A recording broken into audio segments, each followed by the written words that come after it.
The rotten river never truly flowed. It oozed.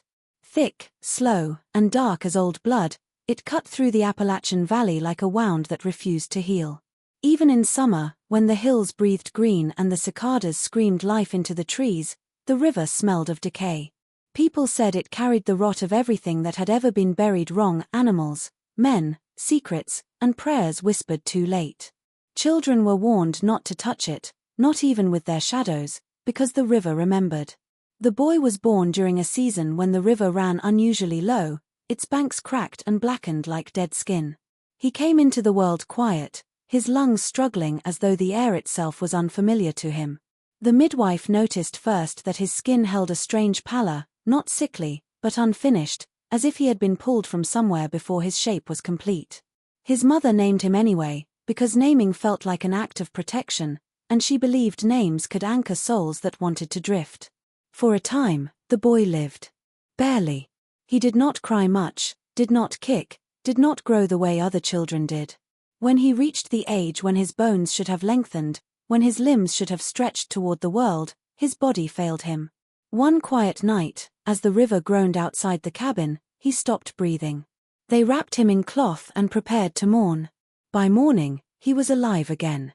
Smaller. The town did not speak of it openly.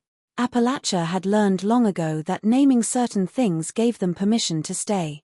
Each time the boy tried to grow, each subtle change in his body, each sign of becoming death returned to claim him. And each time, the river whispered louder, its surface trembling as if something beneath it was counting. Long before anyone marked the rotten river on a map, before it earned its name or its fear, it was already changing the valley that bent around it.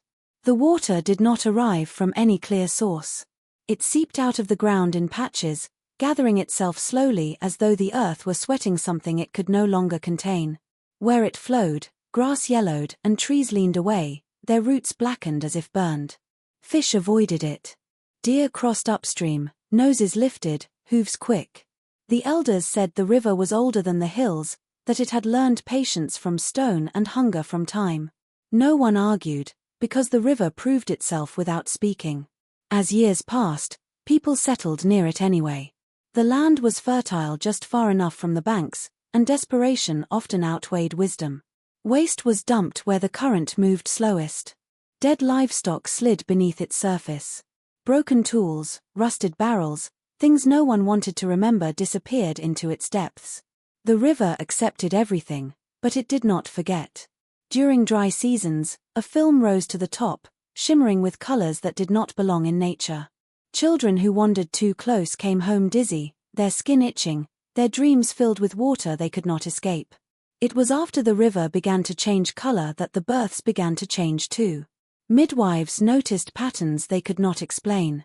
Babies born in the lowest hollows cried weakly or not at all.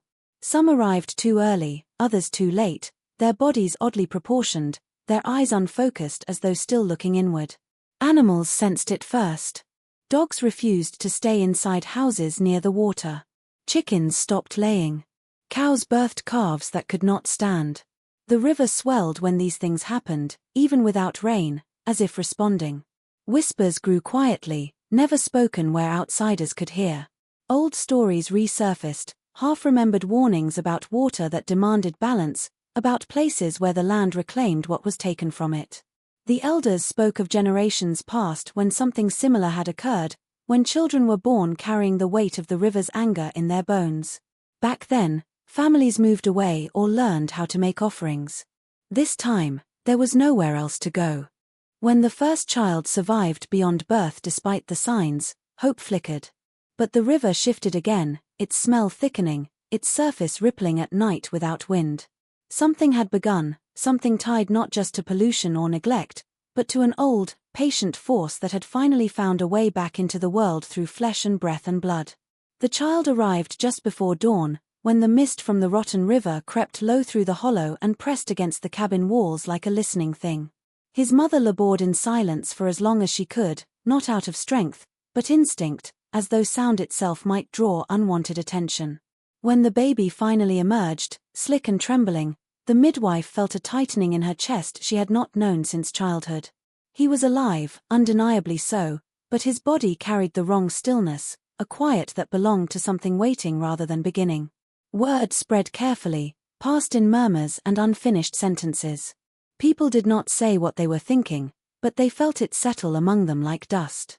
The elders had seen this shape before, this fragile persistence that hinted at an old cycle turning again. They remembered a time when children were born who did not fully belong to the living world, children who breathed but never seemed to arrive. Those children had not stayed long, and the valley had learned to pretend it was coincidence. Seeing the boy now, thin as river reeds and pale as morning fog, reopened memories that had been buried on purpose. The baby did not cry much. When he did, the sound was weak and distant, as though traveling through water before reaching the ear. His eyes opened too early, unfocused yet searching, following movements no one else could see. Animals avoided the cabin. Even the river seemed to pause, its usual sluggish movement stilled during the first night of his life. The midwife advised the mother to keep him indoors, to cover the windows, to speak his name often so he would learn where he belonged. The mother obeyed, clinging to routine like a prayer.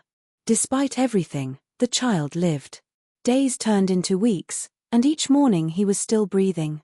Hope, cautious and fragile, took root. Some said perhaps the old stories had lost their power, that whatever once haunted the river had weakened with time. Others warned that survival did not mean escape, only delay. The elders watched closely, measuring the child's growth not in inches or weight, but in moments when the air seemed to thicken around him. There were signs, subtle but unmistakable. His skin bruised easily, dark marks blooming without cause. He did not gain weight the way infants should, and his limbs seemed hesitant, as though resisting length. At night, his breathing slowed to a frightening stillness, then returned with a soft gasp that sounded like swallowing water. The mother learned to sleep lightly, waking often to press her fingers against his chest, counting, always counting. No one spoke openly about what they feared, but the silence carried it clearly enough.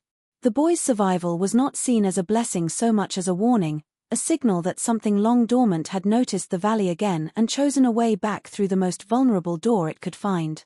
The first time it happened, no one recognized it for what it was. The boy had reached an age when his body should have begun to stretch, when bones quietly lengthen and muscles learn new weight. There was nothing dramatic about the change at first, only small signs his mother noticed while washing him in a basin by the fire. His fingers seemed longer. His ribs pressed less sharply against his skin. It was enough to make her smile, enough to make her believe the river had been wrong about him. That night, the air grew heavy inside the cabin. The lamps burned low no matter how much oil they held, and the walls creaked as though settling under unfamiliar pressure. Outside, the rotten river made a sound it had not made before, a slow, wet pull, as if something beneath its surface was drawing a long breath. The boy's sleep became restless. His chest rose and fell unevenly, each breath shallower than the last. When his mother touched his forehead, it was cold, unnaturally so, as though the warmth had been pulled inward. By morning, he was gone. His body lay still, smaller somehow than it had been the night before, his skin dulled, his mouth parted in a silent shape that suggested surprise rather than pain. There was no mark on him, no sign of struggle. The midwife confirmed what the mother already knew, her hands shaking as she pressed against his chest and then withdrew. Word did not spread this time. The town had learned restraint. They came quietly, offering cloth, offering silence, offering the kind of help that does not ask questions. As they prepared him, an unease settled over the room. Those who lifted his body noticed the weight was wrong, lighter than a child his age should have been. It was as if the attempt to grow had cost him something essential, something the body could not spare. The elders exchanged glances but said nothing. They remembered stories of children who were claimed the moment they tried to become more than they were allowed to be. Just before they carried him outside, the boy gasped. It was small, almost polite, a breath that should not have existed. His chest shuddered once, then again. Color returned to his lips, faint but undeniable. The room filled with the sound of breathing, ragged and shallow, but alive. Panic and relief tangled together, leaving no space for questions. By the time the sun climbed over the hills, the boy was awake, eyes open, staring at the ceiling as though counting something unseen. But he was different. His limbs had drawn inward, his frame reduced, his body retreating from the threshold it had dared to cross. The growth had reversed, not gently, but with punishment. From that moment on, the pattern revealed itself with cruel clarity. Each time his body tried to move forward, to claim more space in the world, death followed, swift and certain, as though growth itself was the trigger the river had been waiting for. After the first return, no one called it a miracle. Miracles brought relief, and what followed only deepened the dread already coiled around the boy's life. His breathing stabilized, his eyes followed movement again, but his body had unmistakably receded. Clothes that had fit days earlier now hung loose, as if he had been peeled back to an earlier version of himself. The midwife measured him quietly, then folded the measuring cloth away and refused to speak the numbers aloud. Everyone in the room understood without hearing them.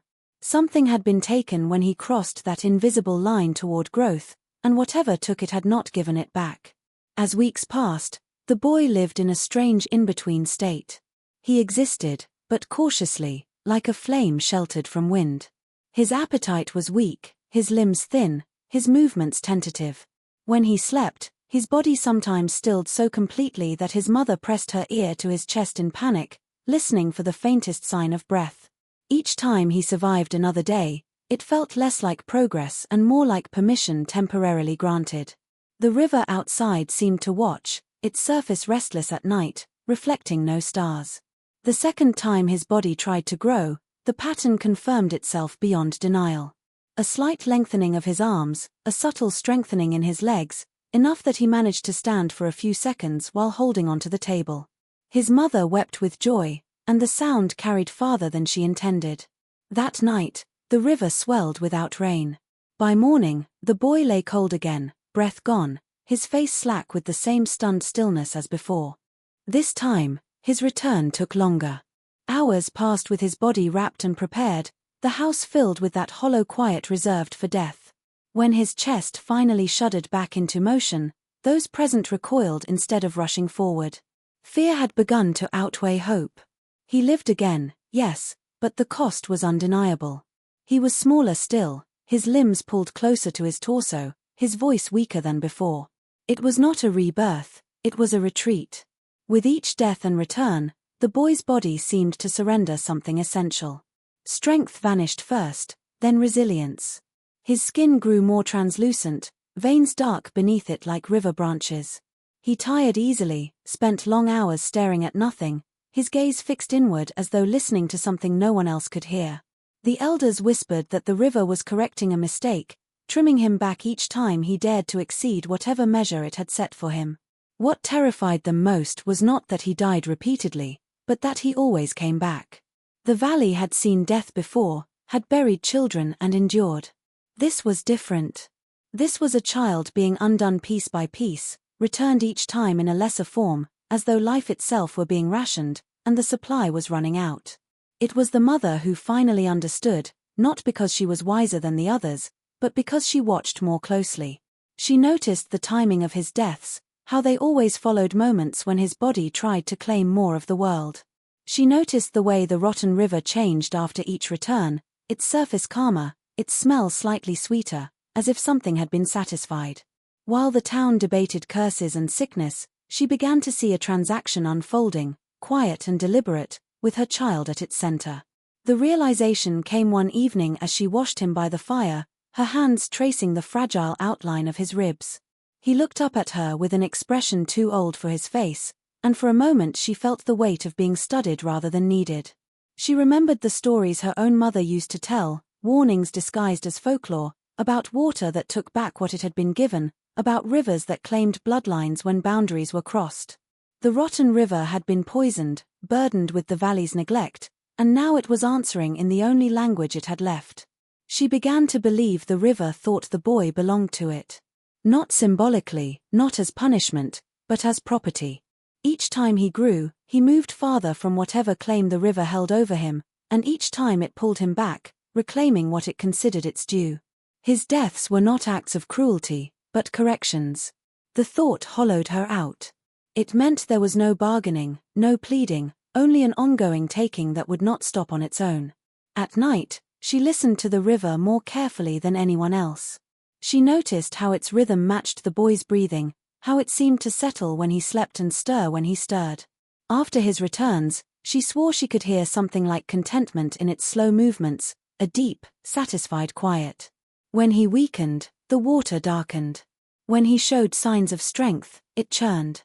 The connection felt intimate, invasive, like a hand never removed. The mother tried to resist in small ways.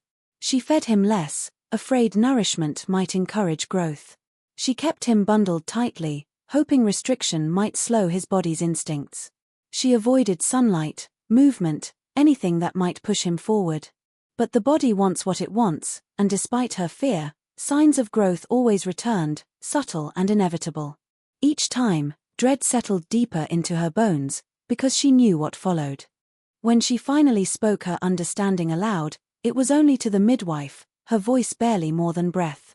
She said the river was reclaiming something it believed had been stolen, that her son was not being punished for living, but for becoming. The midwife did not argue. She only closed her eyes and nodded, as though confirming something she had long suspected. In that moment, the mother realized the worst truth of all was not that the river wanted her child, but that it would never stop taking until there was nothing left for it to pull back. Once the pattern became undeniable, the town shifted into a quieter kind of fear. People stopped visiting the cabin openly, choosing instead to leave food on the step or messages with the midwife. The boy's name was spoken less and less, not out of cruelty, but caution. In Appalachia, attention had weight, and too much of it could draw the wrong eyes. The elders decided, without ever formally deciding, that the safest thing was for the child to disappear from communal memory while remaining physically present, hidden in plain sight behind routine and silence. The mother was instructed gently but firmly to keep him indoors. Curtains were kept drawn even during the day. Windows stayed shut, no matter how stifling the air became. The boy was no longer taken outside to feel grass or sunlight, no longer allowed near the sound of the river, even from a distance. The town believed that denying witnesses might weaken the bond, that secrecy itself could act as a barrier.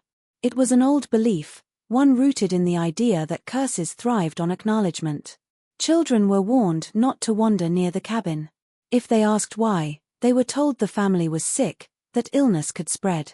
Adults redirected conversations whenever the boy was mentioned, changing subjects with practiced ease. To outsiders, the valley appeared unchanged, peaceful even.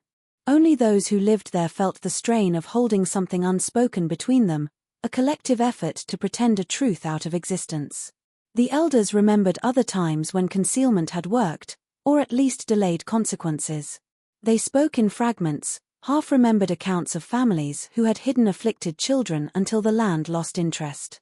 Whether those stories ended in survival or quiet disappearance was never clear. Ambiguity was part of the strategy. Certainty invited fate's attention. Inside the cabin, the boy grew accustomed to shadows and stillness. He learned the shape of the ceiling better than the sky, the sound of footsteps outside better than voices. His world narrowed, not by choice, but by protection. The mother told herself that confinement was kindness, that each day without growth was a victory. She measured his body obsessively, watching for changes, celebrating stagnation with a desperation that frightened her. Despite their efforts, the river seemed aware of the deception. Its presence pressed harder against the hollow, its smell stronger at night. Sometimes it made sounds like distant movement, like something shifting its weight, waiting. The town responded by tightening the silence further. No prayers were spoken aloud. No songs carried near the water. The boy's existence became a shared secret held by everyone and acknowledged by no one. They believed that if the child could be erased from collective notice, the river might loosen its grip, that an unseen life might be allowed to persist where an acknowledged one could not. But beneath that hope lay another understanding, one they did not voice even to themselves, that hiding the boy was not about saving him so much as buying time, delaying the moment when the river would demand what it had already marked as its own. The preacher arrived during a week of restless rain, summoned by whispers that traveled farther than intended. He was not from the Hollow, but from a neighboring county, a man known for confronting things others preferred to endure quietly. He listened more than he spoke at first, nodding as fragments of the story reached him through careful omissions and uneasy pauses. By the time he asked to see the child, the elders felt the familiar tightening of dread that came whenever certainty entered a fragile balance. He did not believe in the river the way the valley did. He believed in corruption, in sin given form, in forces that could be named and driven out if faced directly. When he stepped into the cabin, he did not lower his voice. He spoke the boy's name clearly, firmly, as though claiming it from something unseen. The sound felt sharp in the small room, cutting through the silence the town had worked so hard to maintain. The boy stirred at the sound, his eyes opening wider than usual, his chest rising with effort. The preacher saw a child wasting away and interpreted it as possession rather than bond. He laid hands on the boy without asking, pressing his palm against the thin ribs and beginning to pray aloud. His words filled the room, forceful and insistent, invoking deliverance, growth, restoration. With every sentence, the air thickened. Outside, the rotten river surged, its sluggish flow quickening, water slapping against the banks as if stirred from sleep. The mother tried to stop him, her voice breaking as she begged for quiet, for restraint, but the preacher mistook her fear for doubt. He raised his voice further, commanding whatever held the child to release him, calling for strength to return, for the boy to rise and grow as he was meant to. The elders stood frozen, caught between reverence and terror, aware too late that the silence had been broken in the most dangerous way possible. That night, the boy's body responded. His limbs lengthened visibly, his chest expanding as though finally allowed to draw full breath. Color flushed his cheeks for the first time in weeks. The preacher declared it proof of righteousness, a victory wrested from darkness. But the mother felt only horror settle into her bones, because she knew what growth demanded in return. Before dawn, the river roared like it never had before, swollen beyond reason, churning as though something vast had turned beneath its surface. Inside the cabin, the boy convulsed, his breaths coming in shallow gasps before stopping altogether. He died more violently this time, his body collapsing inward, undone with a suddenness that left no room for preparation. When he returned hours later, it was barely a return at all. He was smaller than ever, diminished to a fragile remnant of himself, his eyes clouded with something like memory. The preacher left before sunset, shaken but unrepentant, insisting the struggle was not over. The valley knew better. By naming the curse and challenging it, he had not weakened it, but sharpened it, accelerating the river's claim and proving that some forces, once confronted, only tighten their grip. The first time the boy spoke of his own deaths, it was not in words anyone could recognize. He was still small, smaller than he had been before, his body folded inward with the familiar exhaustion of repeated loss. But in the quiet of the cabin, when his mother's attention wavered even for a moment, he murmured a sound that was not a cry, not a laugh, but a shivering kind of recognition. His eyes, wide and too knowing, seemed to flicker with memories that belonged to nights he had not consciously lived. The mother froze, the basin in her hands trembling, realizing for the first time that her son remembered more than she had allowed herself to imagine. It started slowly. When he stood at the edge of the firelight, he would look at the walls and whisper names of rooms, objects, and people as though recalling where he had been before. Sometimes he traced patterns in the dust with his fingers, marking shapes and lines that seemed familiar only to him. He spoke of windows he had never seen open and doors that did not exist, and each recollection carried the weight of inevitability. His mother dared not interrupt, even when terror clawed at her throat, because she understood that these were not fantasies. They were fragments of lives he had already lived, the echo of his deaths and returns. The hollow grew uneasy with the boy's awareness. The elders noticed it first, in subtle shifts of his expression when they came near. He no longer startled as easily, no longer flinched at sudden noises. Instead, he watched, calculating, measuring. When the river churned at night, he would speak of things beneath its surface, describing movements and patterns with a precision that unsettled them.